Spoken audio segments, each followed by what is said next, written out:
Hello, everybody. Welcome to the February Exchange SA Chat. We're so excited for everyone to be here. The hype is crazy on Twitter. Everybody is so pumped about this, so I'm not going to waste a whole lot of time. We are going to be talking about #FreshPT in the life of a new grad. So first off, I want to say a big thank you to Meg Simonetti and Ryan Buss for starting this hashtag. It's become a really great resource on Twitter for new grads to use and to network with. And one of those new grads is Natalie Wilson, our guest for this evening. So Natalie graduated from the University of St. Augustine in Florida in this past April 2015, and she now works in Lebanon, Tennessee for Results Physiotherapy. She's highly involved in advocacy and the Tennessee Physical Therapy Association. And so without further ado, I welcome Natalie Wilson. So good to have you. Thank you for having me. I'm so excited. I keep teasing everybody saying this is like my YouTube Google Hangout Live debut. Yeah, it totally is. And we've got so many people excited to hear what you have to say and to hear your story. So tell us, you've been a new grad. It's not even been a year yet. So what's new with being a new grad? What's the craziest thing that's happened? So I've been working now for, I guess, approximately 9 months. I'm like right on the brink of hitting my first year, which is crazy. I never thought that I would be looking back already with the blink of an eye and okay, I've almost been a year out. But reflecting on this with this topic and this upcoming chat, I've kind of thought of at least 3 things that really shocked me once I had been out for a few months.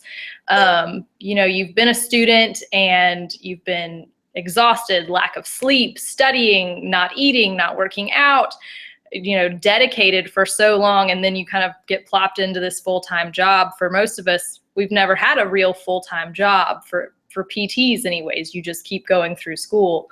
It's a new kind of exhaustion. Being mentally on all day in a classroom, you just sat there, you took it all in, but now you're the educator and talking all day long to people. So you go home and it's draining. Another thing is the anxiety that you feel during a practical is still very real in the real world. That doesn't go away. I hate to be the bearer of bad news, but it gets so much easier. So don't fret. You build more confidence with it.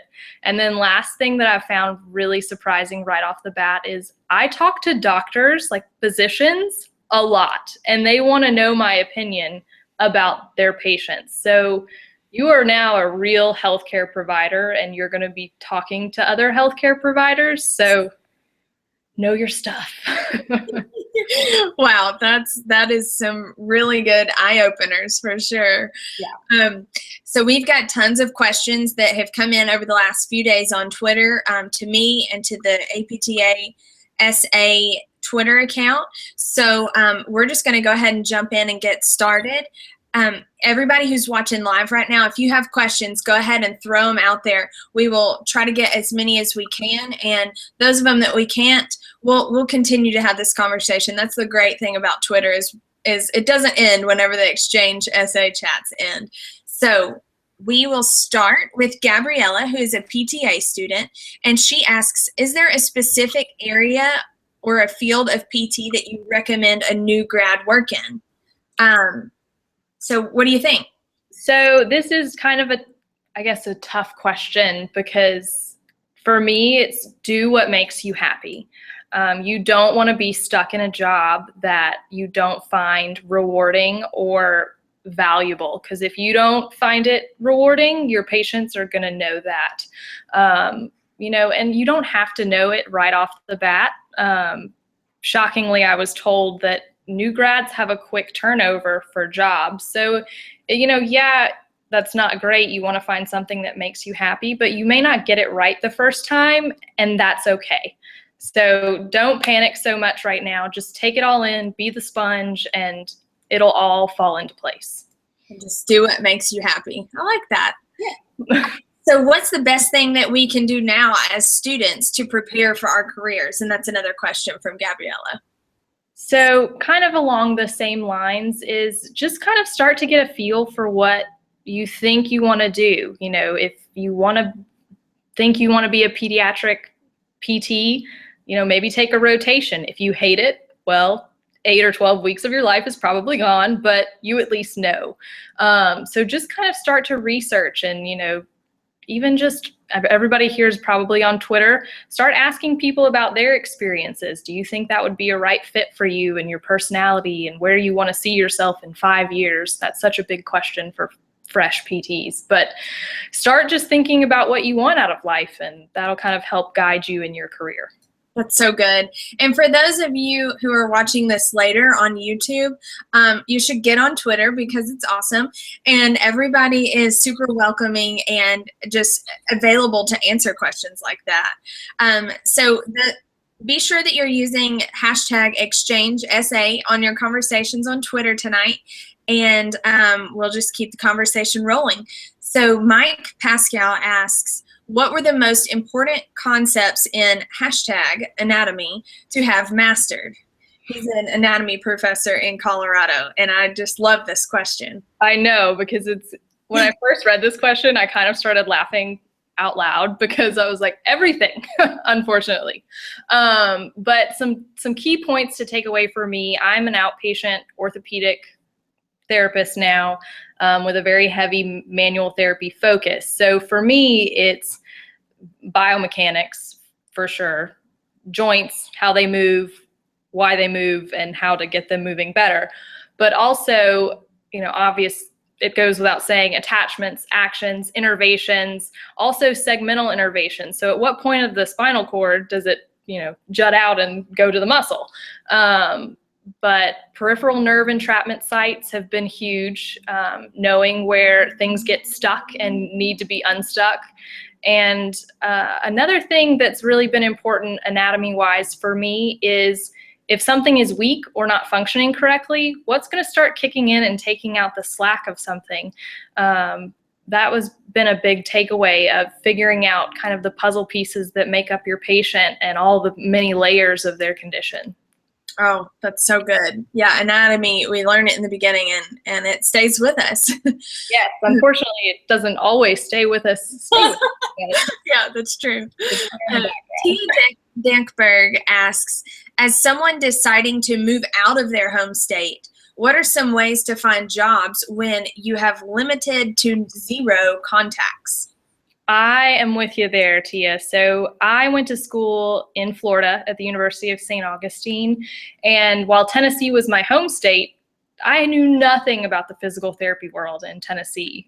Totally just a fish out of water, no Florida pun intended. But I started just figuring out, okay, I am about to move back to my home state and know no one.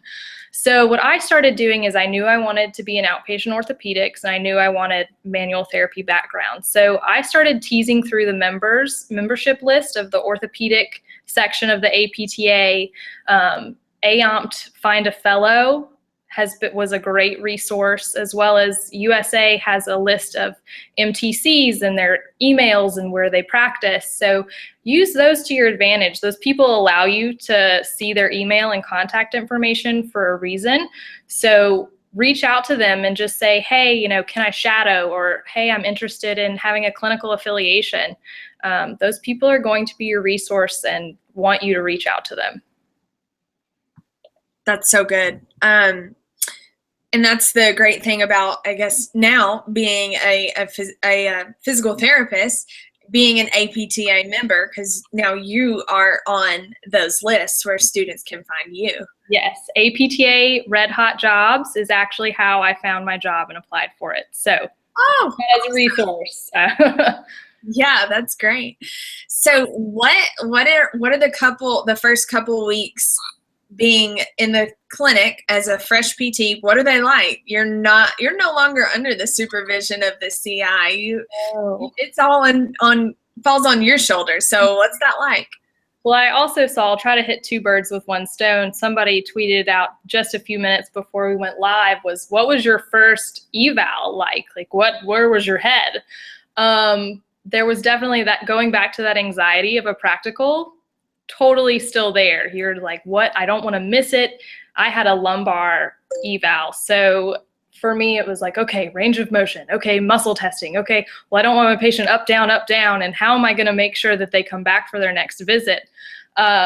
So definitely a lot. You're just totally jumbled. So try to take a deep breath and just, I mean, this is your first real PT eval, and it's not going to go perfectly, and that's okay. Just kind of start to learn from the mistakes and the failures and build on them, and it'll be okay. That's good. And that was actually Josh Elam who asked that question about the evaluation. And great question, both Josh and Tia. Thank you for asking. Rachel German asks, how do you know what you want to do? How did you know what you wanted to do? Do you see yourself moving into another area of PT in the future? This is something that you talked about sort of in the beginning, but can you elaborate? Yeah, so I had three long rotations. My first one was an acute rotation. My second one was a sniff. And then my last one was outpatient orthopedics, manual therapy. And all of them were wonderful, but the one that clicked with me most was outpatient. I was able to connect with people, use my manual therapy that I got from University of St. Augustine, and it was the most rewarding for me personally than any other setting. You're able to have somebody raise their arm up and say, ow, that's painful, and 5 minutes later, it's feeling better and they're able to reach around to scratch their back. And for me, that's pretty amazing. And I know people will say plenty of things about manual therapy, but for me, that's really cool. And I get to use the skills that I invested a whole lot of time and money in. Mm-hmm. I've started to consider doing PRN work in an acute setting or in a sniff setting, because I really feel that the medical side of the PT profession is important, and I want to keep that skill set. But at the same time, outpatient is where I'm happy in, and so I don't think I'll go anywhere else. But we'll see, right? I'm sure my lead PT right now doesn't want to hear that I'll be going somewhere else. So for now, I'm staying for sure. I love it. So good. And yeah, it goes back to what you're saying. You have to be happy in where you are, and so that's where you are now, and that's great. Jennifer Howe asks, did you find a mentor in your clinic? And how did you get more of that direct guidance or the mentorship during your first year out? So that was completely 100% one of the most important things for me to find in a job. And that's totally job dependent too, is mentorship. I know that's a big buzzword on Twitter right now. Across the board. So it is important, and that's something that you're going to have to seek out when you go to your interviews and your clinic visits, and even just making those first few emails about trying to figure out, what might be a good place to apply. When you are asking, ask for a clinic visit and get the feel for the people that you might be working with, and do they seem like the kind of people that are going to help invest in you? For me, I found a job that has a required mentorship program. So every other week, I'm going to tutorials to practice my manual skills or ask questions. And I go and shadow other clinicians, and I have my own mentor assigned to me. So that was, what I wanted to sign up for. That may not be what everybody else wants. That might be too much or too little, but kind of find the right fit. And like I said, it might take a few tries, but find something that's going to be right for you. That's really good. And that kind of leads us into what Christina White asked. What characteristics are really good in a PT mentor?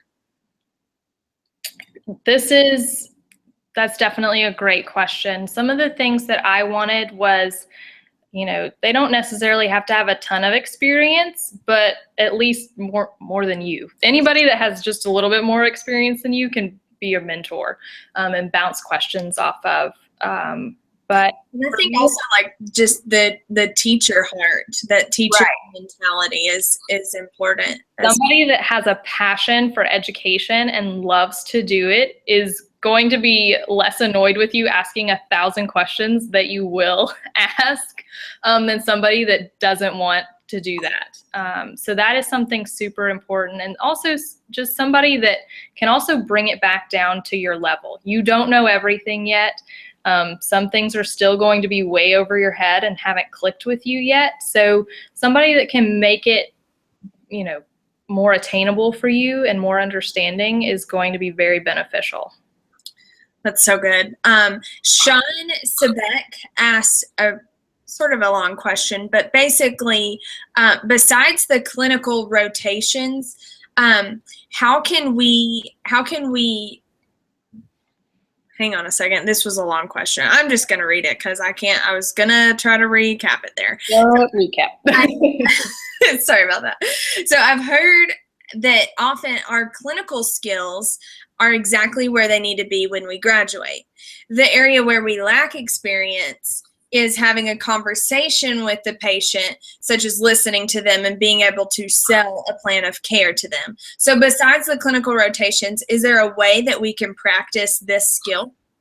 Absolutely. So one of the things you constantly practice as a student is, assessment and treatment. You're constantly going through your active range of motion, overpressure, special tests, passive range of motion, accessory. All of those assessments are totally beneficial for you. And then to put it all together and spit out a diagnosis. But also start to integrate just telling a patient what's wrong with them, what needs to be addressed, and start to, say, I need to see you this many times a week, or for that acute person, I am going to need to get you out of bed because you have to be safe going home. So kind of being that educator to your patients is something that you can start practicing. Let one person be the patient and practice the pathology side of things and kind of pretend to, have a facet irritation or shoulder impingement. And then you be the clinician that has to explain, this is how I'm going to make you better, and this is why I am valuable in making you better. And I think it's so hard for me. I'm on my clinical rotation right now, and it's so hard to use terms that our patients understand and to not use the terms that we all use in school, like your anterior, your shoulder extension. Like they're like they don't know what that is. Practicing using layman's terms in educating your patients is really good. Yeah. So Elizabeth Nixon asked, what is the most challenging thing about your transition from being a student to a fresh PT? And how have you tackled that? Well, this was a perfect sort of segue into what we were just talking about. Is one of the things that was tough was learning how to talk to patients. Sure, you have your set little small caseload as a student, but you're only there for 8 weeks or 12 weeks. It doesn't become sort of your daily life routine. And you really have to start choosing your words carefully. You don't want to instill fear in your patients or kind of give them the wrong idea of what's going on. You're going to be communicating with everybody. So kind of bringing it back up to doctor level or bringing it down for, that pediatric child, and then turning it over and talking to their parent or, some other caregiver you're going to just constantly be talking. Another challenging thing was kind of that clinical reasoning. Like I said earlier, you're constantly mentally on all the time. And so it's easy to get worn out and start to dial back a little bit. And it's tough being a healthcare professional, and you just constantly have to reflect on things and have somebody to kind of bounce ideas off of, because you're not going to always figure it out. That was something that Josh D'Angelo said in one of the Pulse articles that we ran. With the Q&A was like, nobody told him, nobody tells us, like, it's going to be tough. So Yes. it was good to hear another person say that. Well, good and bad. Yes. And definitely finding that life balance, because it is tough, but you've been spending all of this time, 3 years going 100 miles an hour, being a student and trying to take it all in and studying and tests and trying to find sleep and projects. And finally, you're in this job that you're having to adjust to. And it's trying to find time for yourself now too, because you have it. So you need to take it. Yes. Thank you, Kaylee, also for you asked as well about the transition from the student to fresh PT. I'm telling you, Natalie, we have so many questions from so many students. I love it. There's a lot of questions, and I get that. I'm hopefully answering them as best I can. You're doing great. And everybody who's listening, be sure to use the hashtag #ExchangeSA on Twitter to keep up with the conversation. So we will continue along. We've got a question from Brittany Davis. How can I become more involved in APTA and my state post-graduation? I love this question only because it's something near and dear to my heart. I recently went to the legislative workshop for the TPTA, and I'll give Senator Bo Watson a shout out, because he said, if you don't show up to dinner at the dinner table, you're most likely on the menu. So one of those things to start considering getting involved is, don't be the one that gets eaten. You need to show up. So all you have to do is show up. That is the one thing that I've learned, is the rest will fall into place.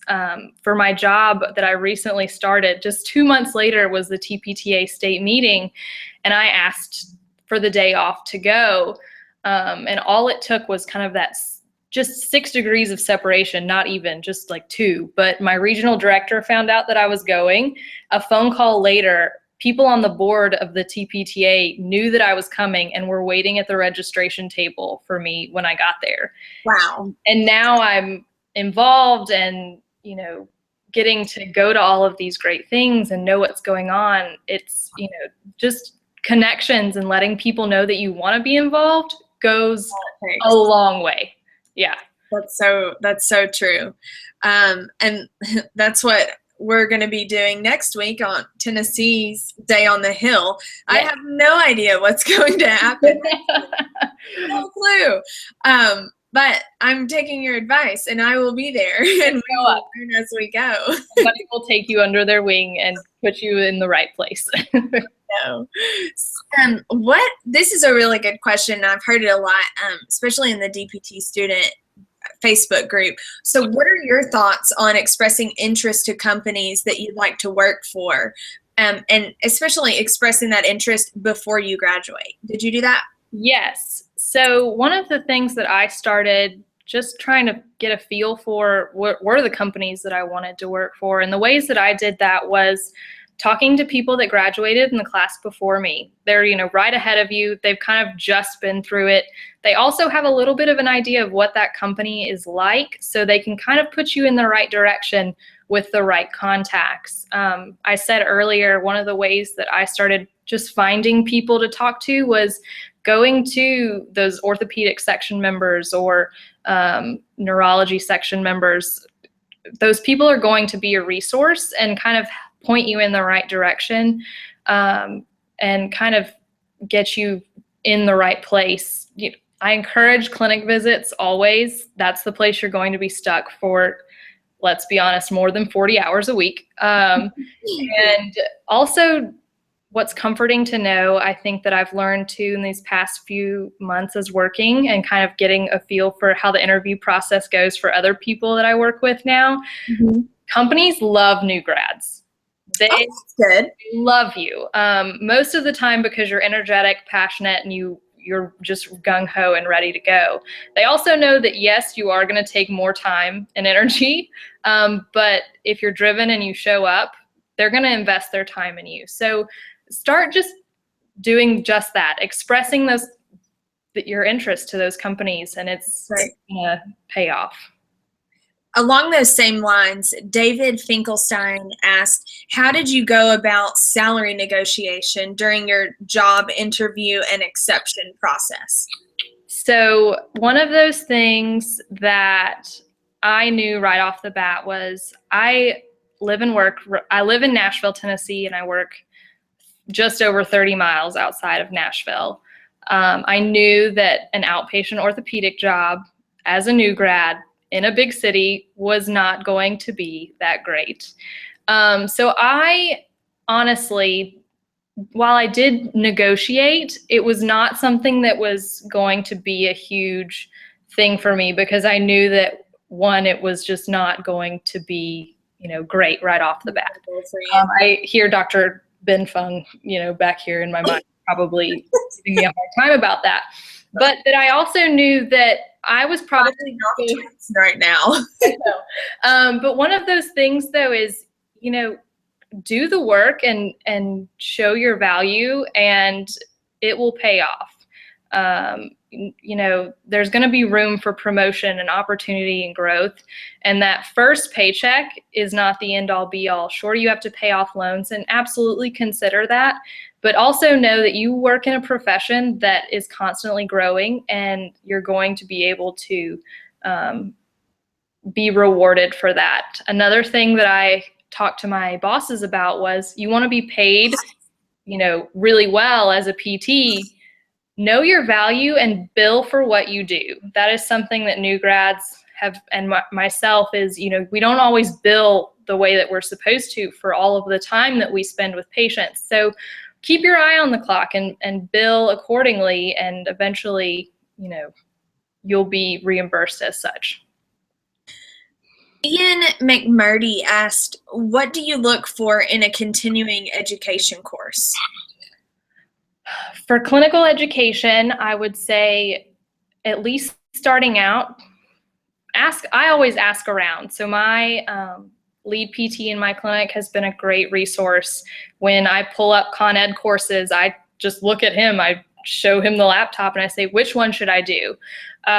Because some classes are going to be way over your heads at this point. You just want to refine your skills and get good at kind of the basics. So one of the first courses I took, the first course I took, was an exercise prescription course. It wasn't something that I felt super strong in yet. Sure, I knew how to progress exercises. Just pick a specific exercise for a specific condition was tougher for me than I felt comfortable when talking to a patient. So pick something that's going to be beneficial to you right then and there, and be able to implement it. Don't take a ton of courses at once either, because you will be overwhelmed. Take your time, small bites. That's so good. I like that. Lauren B. at the Preppy PT, that just rhymed, I had to say it. Which topics do you wish you had learned more about or done independent learning to better prepare you for being a fresh PT? I loved this question. I think I gave her a shout out on Twitter like 2 hours ago before this chat started. But going back to the anatomy question, anatomy is huge. You need to know your stuff. You are considered the movement experts, and you're responsible for diagnosing and treating those conditions. So, and you're the educator on anatomy. So being able to, one, speak in, PT terms, but also bring it back down, that's going to take you really far. Another thing that I've recently learned, and I wouldn't exactly consider it important as a student, but maybe your first year out, start dabbling in pain science. AOMT, the whole theme was pain science. I mean, it's not even manual therapy anymore. It's educating your patients on pain and why they're hurting, and that maybe there's not necessarily damage being done as you are feeling discomfort.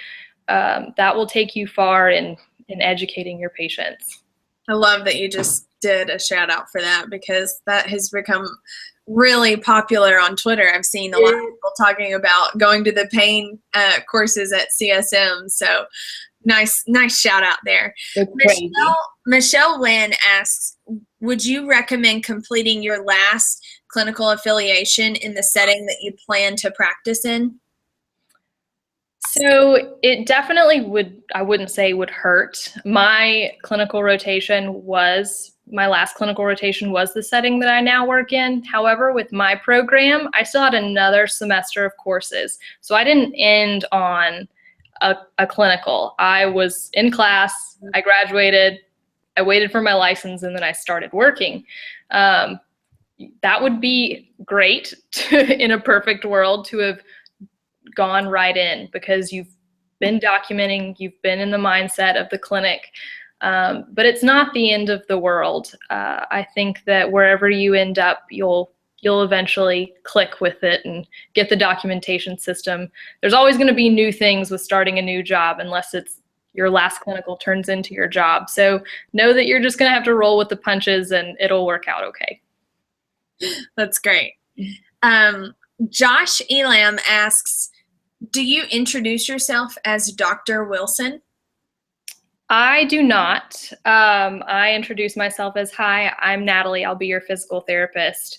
But I will say that we definitely do pride ourselves on our education where I work. We have all of our diplomas hung up on the wall for everybody to see in the clinic. So we don't necessarily advertise that we're doctors, but it's there for them to see should they choose to just glance over to the right. And I have several patients that turn and say, well, you're a doctor? And, oh, well, how long did it take you to do this? And eventually that conversation will pop up, but it's not something that I introduce myself as. Okay, that's interesting. I love that you asked that, Josh, because everybody does that differently. For sure. So that's really good. I like that you have all of the degrees up on the wall. That's interesting. Kaylee Garrett asks, how do you go about finding the best fit for you in a job setting following graduation, both financially and personally? We kind of touched on this a little bit, and thank you, Kaylee, for that question. Natalie, do you have anything to add to that? Yeah, it definitely won't hurt to recap kind of what we went over. I think that finding the best fit definitely comes down to, one, the clinic atmosphere. Is it a setting that you're passionate about and that you can show joy when treating your patients? Because, like I said, you're going to be there for a long time during the week. And if you don't really feel comfortable with your coworkers or in that clinic setting with that patient population, it's going to start to get dull really quickly.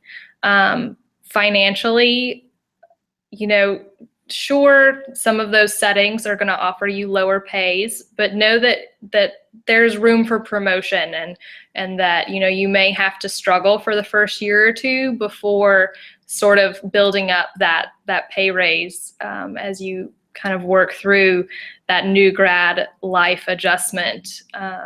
But find something that kind of just makes you happy and that you're going to find rewarding, which sounds like I feel like I'm a broken record, but honestly, above all, happiness. You've been in school and probably slightly miserable for a long time. Like, live life and do what makes you happy is the biggest takeaway I can give y'all. That's great. Now, I may mispronounce your name, so I'm sorry. Yamisai. I'm not going to pronounce your last name right either. Asks, what's the toughest part of navigating the student loan repayment process? This is kind of along the same lines. Yeah, so salary-wise, you know what you're going to end up getting. My parents have been a huge sort of financial navigator for me. So as soon as I got that job offer and I knew what pay I was getting, it was, okay, let's start making a budget, because you've been in school for so long. You've had this weird sort of, not your money, you have so much of it, trying to figure it out. But now you have this income that's constantly coming in, and figuring out what to do with it, and savings, and having your rainy day fund. So what I did was plan it out. Maybe that's my type A personality, but list out all of your expenses, your electric bill, your rent, your car payment, how much gas money you're going to be spending driving back and forth.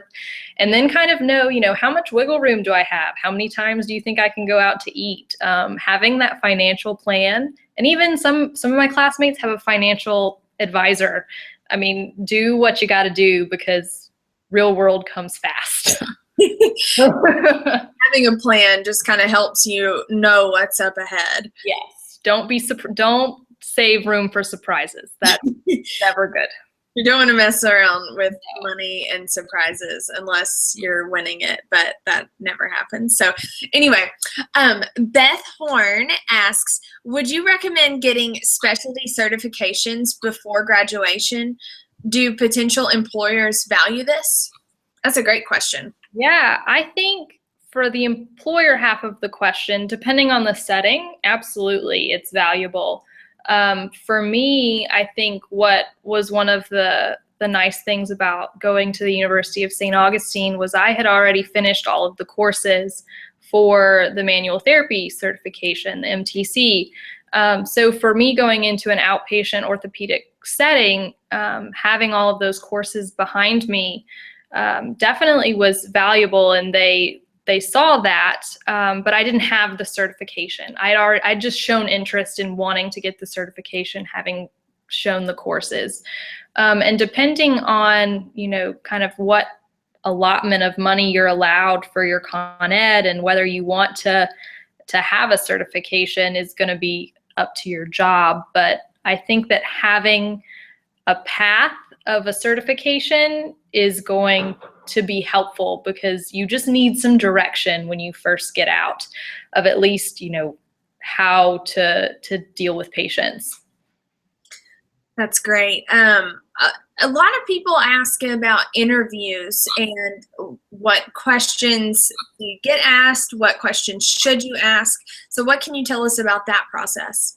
Sure. I know that for those of you that are about to start embarking on finding a job, that are graduating at the end of the semester, some of the things that I realized were important, I constantly kept a notepad next to my desk when I was in the interview process, was, okay, what questions do I want to ask my employer? Because yes, they're going to ask you a ton of questions, most likely, the generic ones, the tough ones, the clinical, how do you do this sort of ones, and conflict. But just know that you're getting interviewed, but you need to interview them too. So some of the things that I think would take y'all far on an interview is go to a clinic visit, ask for that when you go on an interview, if it's not already included in your interview, because you need to know what that working environment's going to be like, at least for a few hours or a day, because that's the people in the clinic or in the hospital setting are very important, especially as a new grad, because you're going to need to be built up a little bit. And when you get frustrated, you're going to need a sounding board. So find those people that are going to help you grow. Vacation time. You're going to need vacation time. Please take your vacation time. Your patients and your coworkers will thank you for decompressing. Know how much you get, and when you're able to start using it, as well as, will that vacation time grow if you spend more time with the company or the hospital? You don't want to just get stuck with so many days and it's never going to change. Productivity. Know what is going to be expected of you. And if you go above and beyond what is expected of you, are they going to compensate you for exceeding that expectation?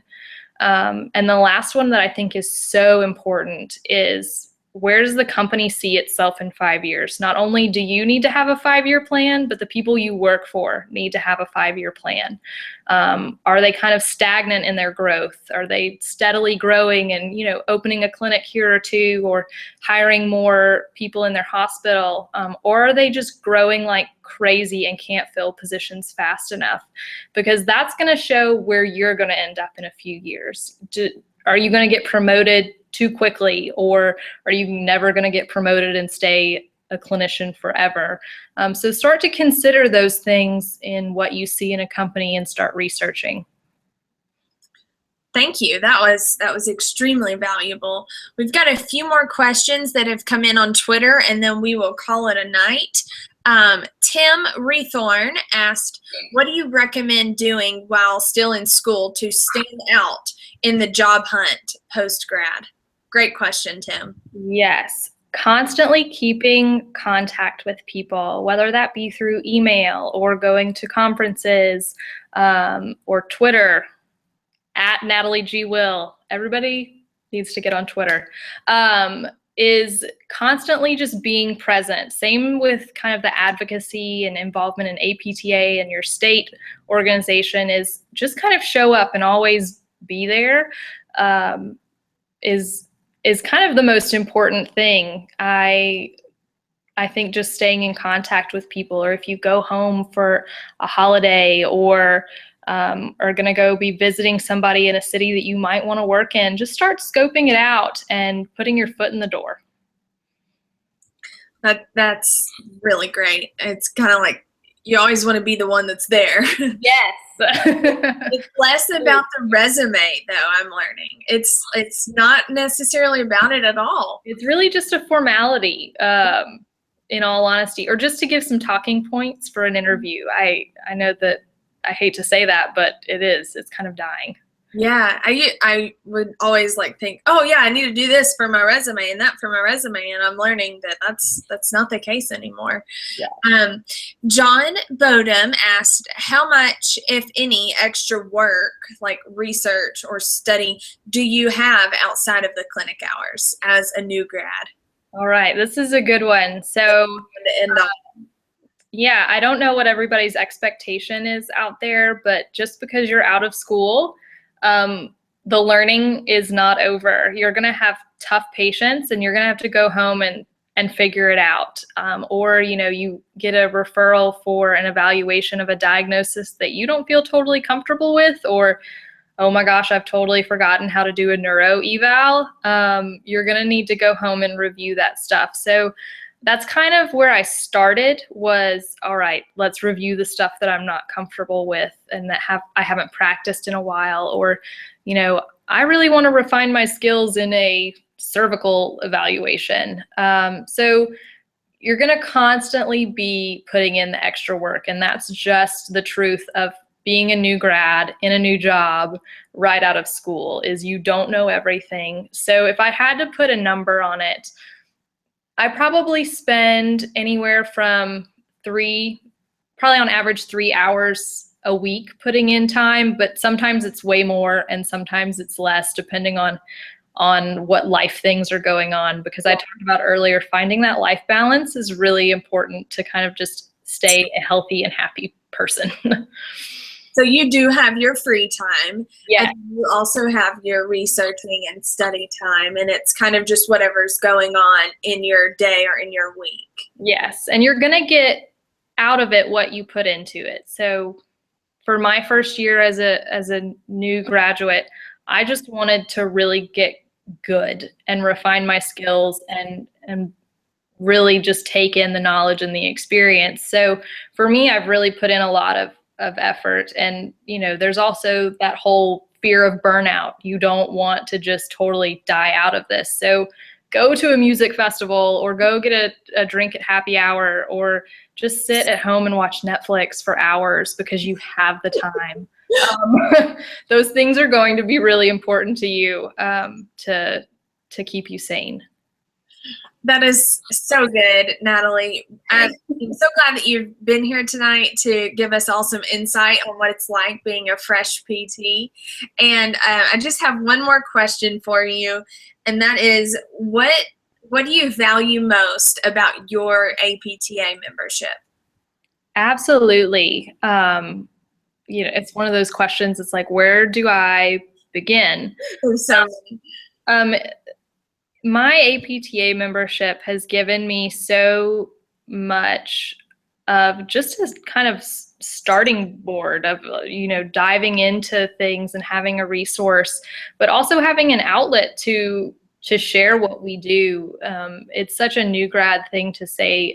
And I know that a few years later, I'm going to be looking back and shaking my head, but you have the ability to affect people. And if you aren't able to do that to your full potential, that's a shame. And so to have a whole organization backing you and what you do is just unbelievable. So it's something that truly needs to be supported to kind of keep us rolling in the right direction. That's great. Well, thank you so much for being here. Everybody, I've got a few announcements, and then we will continue our conversations on Twitter. So the February Pulse is coming out this week, and it has the CSM student guide on it. Everybody has been asking about it, and so we've got a lot of recommended courses on there from every APTA section, and there's also some networking and social events on there. So make sure you check that out. It'll be all over social media, and then you should be getting it in your emails as the Pulse. So be sure to check that out. It's going to be a really great resource for you. Also, at CSM, we've got several events that the Student Assembly Board of Directors is hosting, one of which is our student focus group. So we're gathering input from you about student challenges, concerns, and basically just how your board of directors can advocate for you. So your feedback is going to be shared with the entire board of directors and APTA staff. So if you're interested in that, let Cindy Rowert or Matt Gratton know, and you can always just tweet us at the APTA SA Twitter account to let us know, and we will get you signed up. And then also we've got Student Communication Forum. So we're also just seeking great feedback from you guys. It's going to be an awesome event. It's going to be super exciting. We're going to be talking with you guys. So you want to make sure you're there. You get to meet a lot of new people, and just to get to work with several colleagues from all over the nation. So, and then after the Student Communication Forum, which is on Friday at 6:30 to 7:30, directly after that is the Student Meet and Greet, and that's co-sponsored by the Board of Directors and the APTA Catherine Worthingham Fellows. You guys do not want to miss this. It's going to be awesome. Students and faculty and the fellows are going to be there, and it's just like what you were saying, Natalie. It's a way to just network with people, get to know these fellows of the APTA, and also get to know the current and future leaders of the APTA. So we've got a lot of stuff coming up at CSM, and we're so excited to meet everybody there. We've got a student neighborhood in the exhibit hall that we hope to meet everyone as you come by. And yeah, we're super excited about it. So last thing before I run out of breath here, the March Exchange SA Chat. Go ahead and mark your calendars. It's Wednesday, March 9th at 9 p.m. Eastern, and we are going to be talking to our PT and PTA delegates, Cindy and Matt, and we're going to be talking about advocacy. And advocacy comes in so many forms, so we are pumped about this. Make sure you mark your calendars, and we hope to see you there. So thanks everybody for being here. We will continue our conversations on Twitter, and have a wonderful evening. Good night, everybody.